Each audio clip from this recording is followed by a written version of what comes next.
I can say that we are obsessed about details others ignore.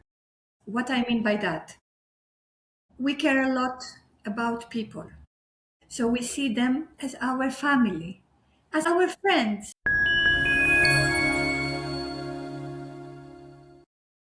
Welcome, everyone. My guest today is Sonia. She's the founder of Savoir Vivre Lifestyle, a boutique luxury hospitality and lifestyle company, and she's created a tailor-made villa and travel experience in Mykonos and Ibiza. Welcome today, Sonia. It's great to have you. Thank you, Keith. How are you doing today? I'm all good. I'm good. It's good to have you on. Thank you for having me. Just firstly, sort of around your vision. I mean, how did this all come about for you in the first place? Okay, so I will tell you a brief story about that. There are two things that played a massive role in creating Savoir Vivre Lifestyle. The first thing is that I was on the client side myself back then in the hospital, working in the hospitality business. And no matter where I was going, I was treated as a booking number, not as a human being. And it bothered me a lot, whether it was in a luxury hotel, staying at a property, or just going to a restaurant. The whole process of me booking the venue or staying at that place, I felt like I was really treated as a number. I also stayed at a very big, let's say, resorts. So, there you have sort of template kind of volume relationship. It's nowadays that people started taking into consideration the human factor more seriously, and they are changing a little bit in this field. However, back then, I'm taking you 10 years ago, I didn't like this relationship towards myself. This was the first thing. And then I was working for different agencies as well, whether it was I worked for an advertising agency, and then I worked in a luxurious resort that is still alive, let's say, very known one, very nice one. And then I moved into the real estate business, and I was communicating directly with the client. However, I wasn't in touch with them on the ground. I was just on behind the scene work. For some reasons, they were opening up a lot to me, and they were surprised. From one side, they had built a relationship with me. They liked the relationship. And when they were moving to the experience, I was the theory, let's say. And when they came to actually experiencing the whole thing, they found that there is a huge gap. Several times, they were pissed. They didn't like how they were treated. And they say, "Where are you? Why we don't see you?" etc. So I was thinking, I said, okay, I see that people like the way I do business, even though it wasn't really my own business, let's say. It wasn't my company. And I felt like they don't have, as we call it in French, savoir vivre. This savoir vivre thing is to know how to live. And at some point, I wanted to create a company that will bring trust, care, and real human connection into their experience. Yes. So Yeah. I created Savoir Vivre Lifestyle. I That's it. love that. I Yeah. love that. Yeah. And you're operating in Mykonos and Ibiza primarily, which are some of the most beautiful destinations in the world. Mykonos, one of my personal favourites. Day to day, what does it actually take to stand out in a pretty saturated market, isn't it? The space you're in. How do you design an experience that your guests simply can't get from a big brand or an online platform? Okay, well, a very nice question. Very difficult to answer. I will do my best. So I can say that we are obsessed about details others ignore. What I mean by that, we care a lot about people. So we see them as our family, as friends, sometimes as our sister, our brother, etc. The relationship you have with your beloved one is completely different if you want to compare it with the relationship that you may have in business, right? So, it's everyone that comes to us, whether it's a partner, whether it's an owner, whether it's a client, We don't treat them as such, being a client, being a partner, we treat them as our family. So we treat them with love and care. This is, let's say, our secret ingredient to come into cooking something nice, I would say. So actually, it's very simple. It's just what I described. We just genuinely care about you. We care about your feelings. We don't see people as numbers. They are not transactions, and guests understand that they are not transactional. The relationship that they get is not transactional. It's very intentional, personal. Is cooked with care, with love. So this is it. That's great. That personal touch, it's really coming across. And on your website, you emphasize the tailor-made experiences rather than just villa rentals. So, can you walk us through what that looks like from the first inquiry all the way through to the guest flying home, and where your team sort of adds value and to make that experience special? Sure. So I would say that first of all, we don't start with villas. Who they are, who these people are. Why are they traveling? How do they want their time to feel like? What's their lifestyle? Especially when you deal with the high end segment and ultra high net worth people are used to live in a specific way, right? So this means that you need to understand that, which is to me very important element. Because if you don't understand that, you will face difficulties dealing with these people in their behavior, in their reactions. It will be kind of disturbing to you because they are used to a specific lifestyle. This is how it is.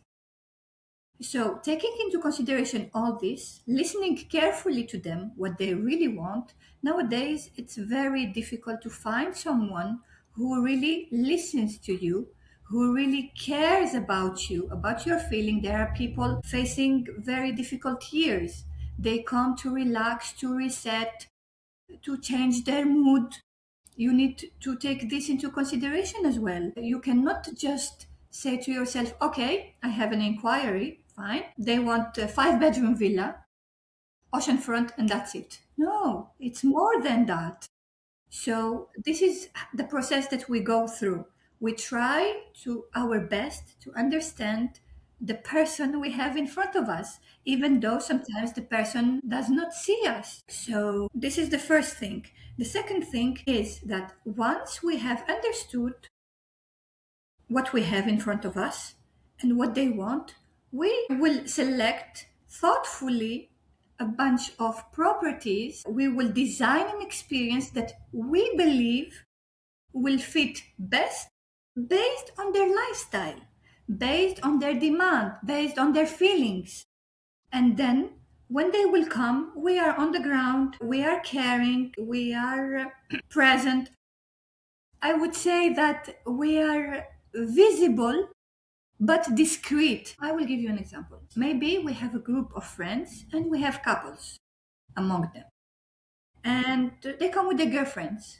Maybe the girlfriend is jealous, and this is one point. The second point is that uh, the client who paid for the trip is the boyfriend.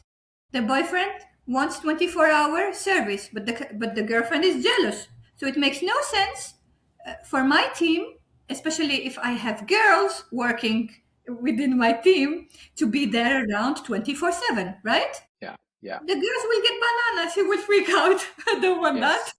yes, no, I don't want him to stress. yes, Well, I want it to be as smooth as possible. So, yes, we are present.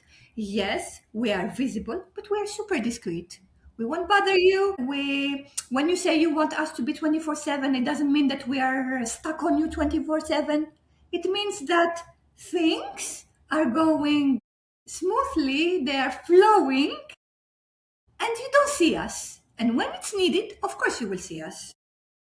This is, I believe, what we do best, because from my experience I know many, and I found myself in such situations where and sometimes people don't do it in purpose. They think because someone paid for the service, and requires a very high-end service 24/7, and I push a button, you appear like, like Aladdin. Anyways, and they think that you need to be stuck to this person 24/7, and this can be very disturbing, and there are so many people that do that. We don't do that. We No. understand you. We understand your Yes. feelings because we listen to you. That's it. So I would say that we make sure that everything will go smoothly. You will see us, but we Mm, will be super discreet because mm. I value discretion a lot. And we found out so many guests opening up about their really, really, really personal things. I mean, in a matter of hours, they didn't know us. I mean, it's like magic. Don't ask me how I Yes. do that. People must feel very comfortable around you. I don't Yeah. know Yeah. why. I Yeah. have no idea. Everyone, I say this very often to my friends, to my husband. I say, I don't know what happened today. I don't know the person. I don't know. She just comes and tells me the story of her life. Okay, fine. I will listen to you, and that's it. Yeah, I love that. You mentioned previously when we spoke about preferring quality over quantity and staying intentionally boutique so you don't lose the human element of your business. So practically, how do you then decide what to say yes and no to, whether it's properties, partners, or guests? This is very easy. I will tell you how I do that. I go by feelings. When a person comes inside the room, I can tell if this person is happy, if this person has had a very bad day, if this person is cautious, if this person doesn't trust you 100%, is waiting for you to prove yourself. And I try to give this emotional intelligence, as I call it. You cannot teach these kind of things, I believe, but to spread it across my team, and with very simple things, with very simple details that they need to pay attention to. So practically this is it. We just use our emotional intelligence into the equation. We don't treat people as products, Yeah, I would that's, say. that's Yes. the No. best way to be. And you see, and clients feel that they are very educated. They know who they are dealing with, especially wealthy people and Yeah, billionaires. I will tell yeah, you a very funny story of someone please. who became a very good friend of mine. David, if you are listening to me, it's about you. David found me in the internet. I felt like the FBI was questioning me. I had an interview with the FBI. He wasn't sure about anything because he found me on the internet. Until he met me at the airport, he told me that he wasn't even sure that I will appear on that moment. So I went through a very, I would say, overwhelming process of proving who I am, that I'm really in Mykonos. I had to show him a picture that is written Mykonos. And it was a long process until, I established a kind of first trust, I would say. And then he was telling me, you know what? He was coming with friends. Very known person, wealthy person. If you Google him, you will find him in Wikipedia first line. Yes. And he told me, you know what? I want to go to that restaurant. And I said, David, why you want to go to that restaurant? He said, because my friend went there and it's very nice. And here, I said, no. He said, why? I said, it's not for made for you. It's not for your level, from my Yeah, understanding. He kept pushing, no, I want to go. I said, I'm not booking you there. I don't care. yeah, Do whatever you came to me because you believe that I'm the experienced one. yeah. So if Trust you what I'm believe that saying. I am Yes, experienced, trust the process. Trust the yes, experienced one. yeah, Then move on, go to someone else. I don't yeah. care.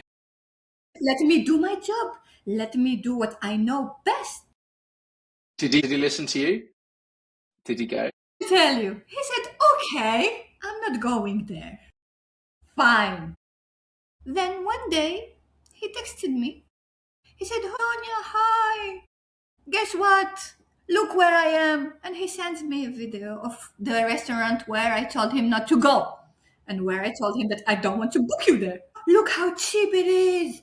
They are all not my level, not my standard. Okay, you were right. You see? So you asked me why to say no and Yeah. to whom say no when I know no. It's my experience and my feelings that takes me into this Mm. path. If I have a conversation with someone that is a partner or an owner, and I feel like something is wrong, compromising the situation. No, I don't care who you are. If you are a billionaire, if you are, I don't know who, it doesn't matter to me. Because afterwards, if something goes wrong, you will constantly tell me, you see, why did you book me there? Even though if you would have Yeah. told me to book you there, you would tell Yeah. me, yes, but you are the expert. Why you didn't tell me not to go? Blah, blah, blah. Yeah. Yeah. I don't Yeah. want to have Yes. headaches, you know? Yes. Yes. Especially in Absolutely. summer when it's hot season, when everyone is getting banana, is getting crazy about small details. You need to do this, you need to do that. We are rushing. There is traffic everywhere. We need to deal with the Mykonos and Ibiza at the same time. And sometimes people are coming to us to deal with other destinations because we are well connected and we want to help, you know. And imagine all this noise, and you add your pinch of salt telling me why you didn't book me, I didn't like it, why you didn't do Yeah. your job. Yeah. No, thank Yeah. you. Yeah. It's a no Yeah. from the beginning. You want it, you don't, right as well. That's great. I mean, so the market you're in is obviously very seasonal. It can be unpredictable sometimes through factors that you can't control. It's changing fast. There's more choice than ever. Guests are becoming more educated because we've got the internet now, and now information is more accessible because of AI and chat. And that's AI itself in systems and processes are coming into the industry itself. So it's quite an interesting changing landscape.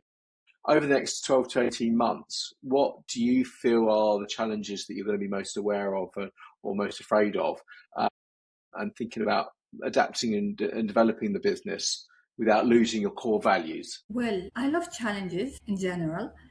I don't believe that something when comes up out of the unknown is bad. I don't have issues with the unknown in my business. I love it's the opposite. I love the unknown because I used to get bored easily as a person.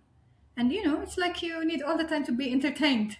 It's like in a Yes. relationship, you need to keep the flame. And so constantly you are thinking about ways how to keep the flame. So you are like all the time there. So I don't believe that AI is a problem, not at all, for a simple reason. AI will never replace your intuition and your empathy. As you said before, clients are very well educated. They search a lot. They are not, they are aware of everything, of the platforms, of the companies, of the offices, of the game, how it goes. They are fully educated. So you cannot trick them.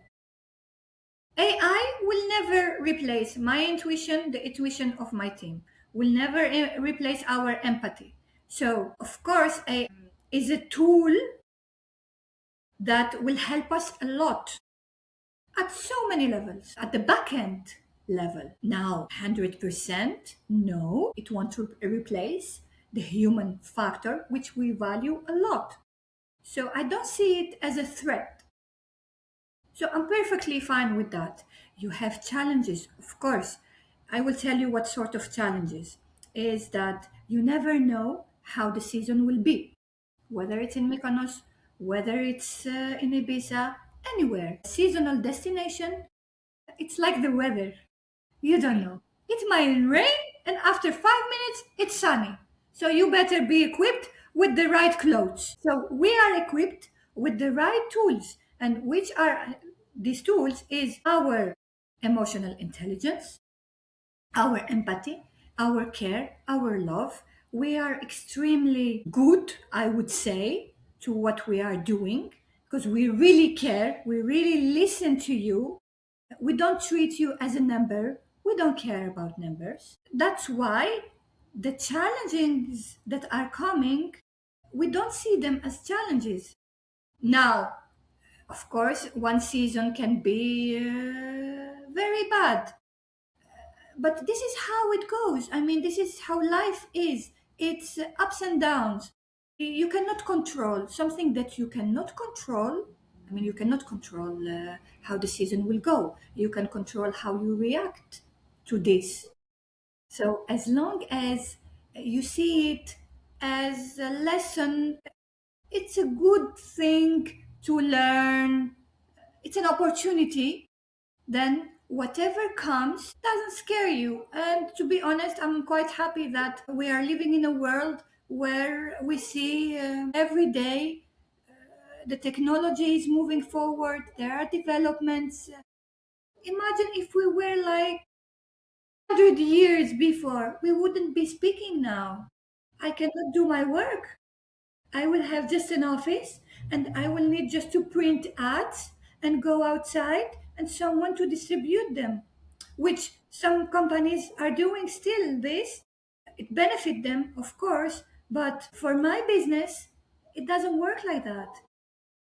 So it doesn't bother me, this whole technological AI. No, of course, I will sit down, I will check how I can get the best out of it without losing my values. That's it. I mean, you mentioned before about building business relationships and turning friendships and seeing families coming back year after year. And obviously, you're brilliant at building trust, Mhm. especially with the ultra high net worth individuals. So, what would you say is the biggest lesson that you've learned about how to build that level of trust?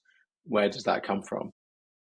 The biggest lesson. This is a very good question. I would say that I've learned to listen more to myself, to be more myself, to not care about what people can think, to not take every advice and apply it. Because people are different, situations are different, we are all unique.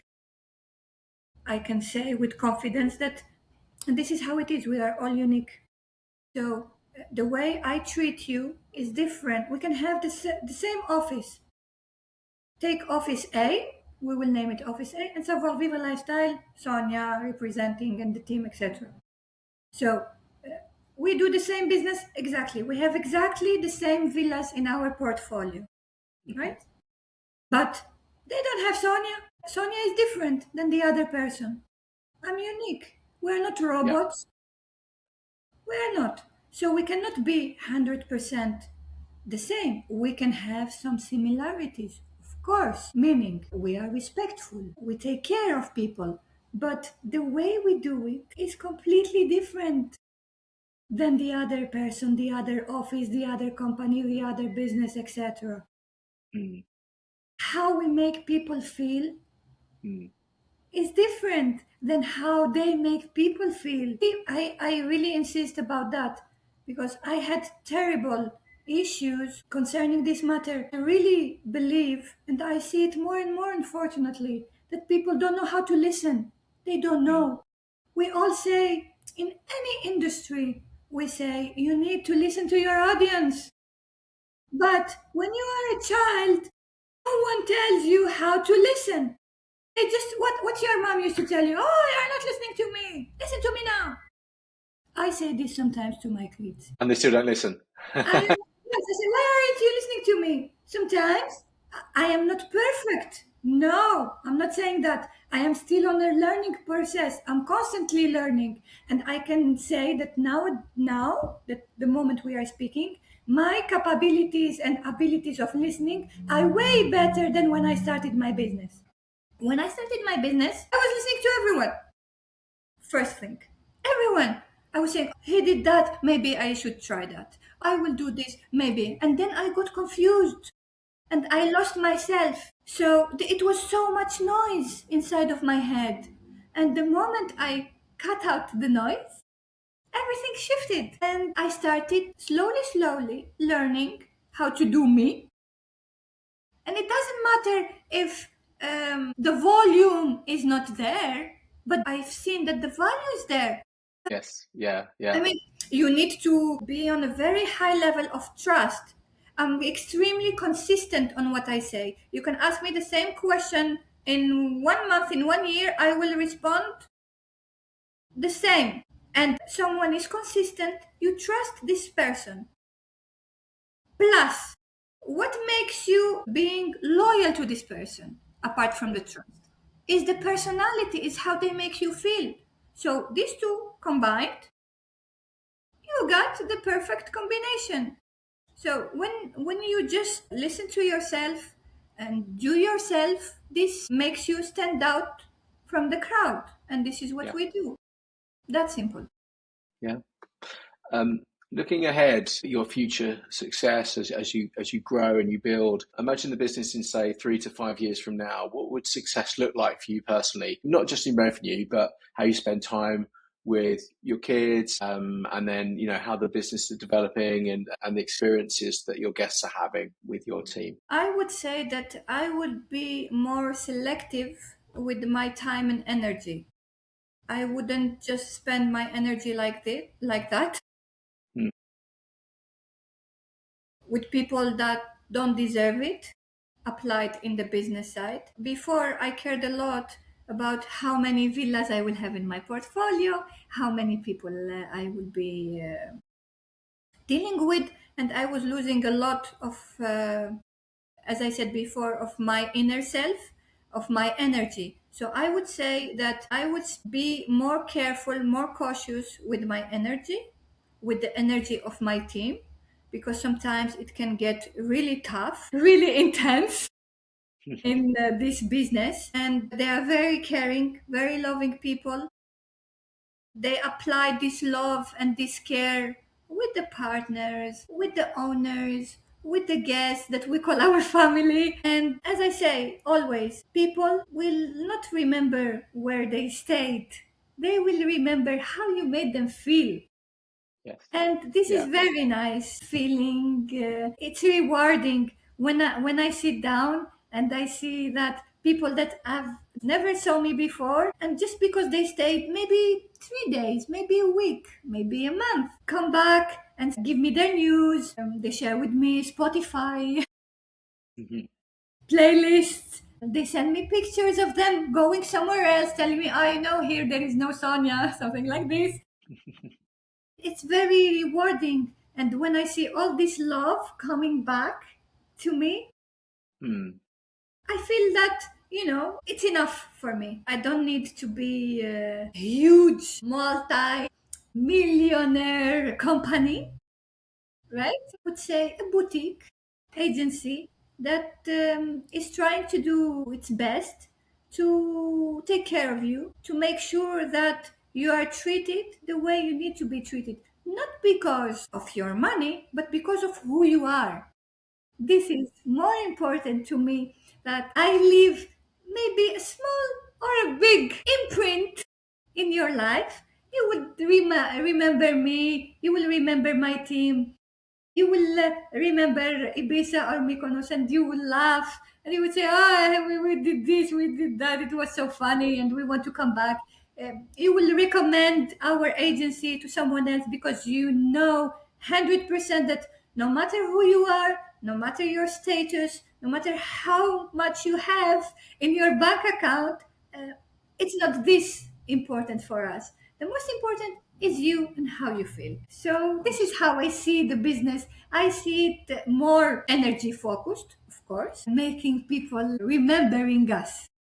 Amazing. Thank you so much for joining, Sonia. It's been a really great chat. I've thoroughly enjoyed speaking with you, and thank you for your time Thank you so and much coming on for today. contacting me, Thank for you. sharing my experience. I hope that maybe through this podcast, someone somewhere will want to come and experience Greece or Spain or anywhere else if they feel like. And yeah, thank you so much. It was really grateful that we met. Yes. And I hope that, as we say, to be continued. Absolutely. Absolutely. You're more than welcome anytime. Thank you so much. Thanks again. Thank Thank you. I you. appreciate it. Thank you.